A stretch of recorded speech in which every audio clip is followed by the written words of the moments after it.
Usa ba ka sa mga mothers nga pareha nako nga magsige guna-una unsay isudan kada adlaw? Well, worry no more. Kinain yung cooking ina to teach you another recipe for today's video. Special nga chicken afritada.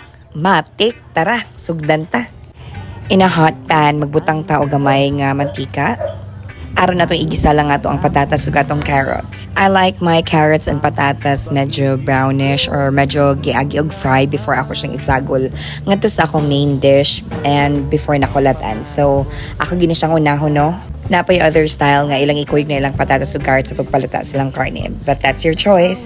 So sugdan nato ang atong pagisal sa atong mga lamas, ahos, bumbay ug ato ang bell pepper. Kani bitaw magtambay ta sa TikTok guys no. Bisag unsa lang gyud ato mahunahunaan nga luto, especially if na mo agi sa atong feed ng mga gwapo kay nga luto. Mulihok dayon ang imagination sa inyong cooking ina, and that's why we're here to experiment.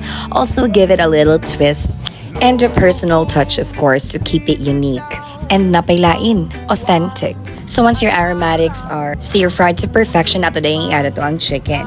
I chose the breast part guys, kaya mas dagan siya unod og dali kayo siya lutuon. As for the flavoring, magic sarap ra na siya, asin ug bitsin, also a bit of black pepper. Tarong lang yun nato og gisa nga to ang karne along with the aromatics and the flavoring para manuhot-suhot ang lasa dito sa ato ang karne. And then ato dayang i-add ang ato ang toyo. By the way, tansya ra ni siya guys ha, wala siya exact measurements.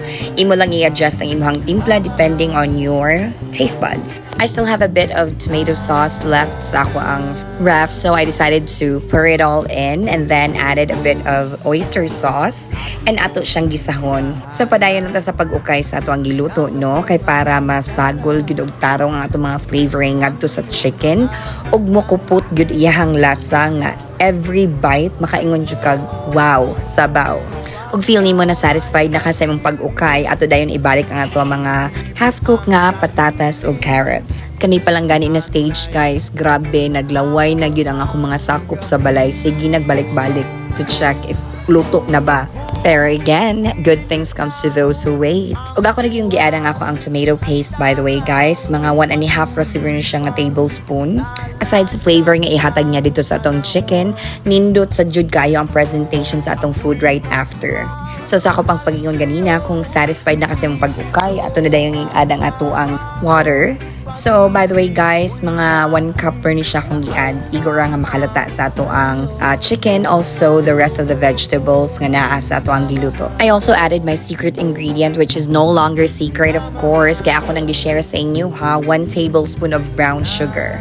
Dili ma-confuse ha, gamay ra to nga sugar akong i-add ganina, and then I added the rest of the sugar, kay tanaw na ko, kulang pa yung timpla.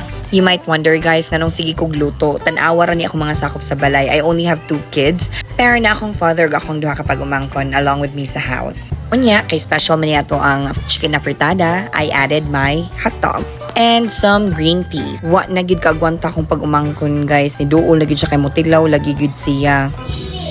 Damit mami. Import pa ni sa Carmen guys ha. Nya kini pa sir man siyang panglasa, aw, alams na. Ato na lang ni siyang pahubason gamay nga to ang sabaw guys, kay para mas lami siya.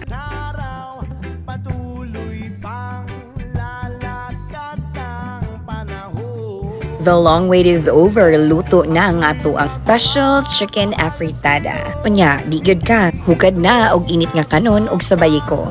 Tara, mga unta.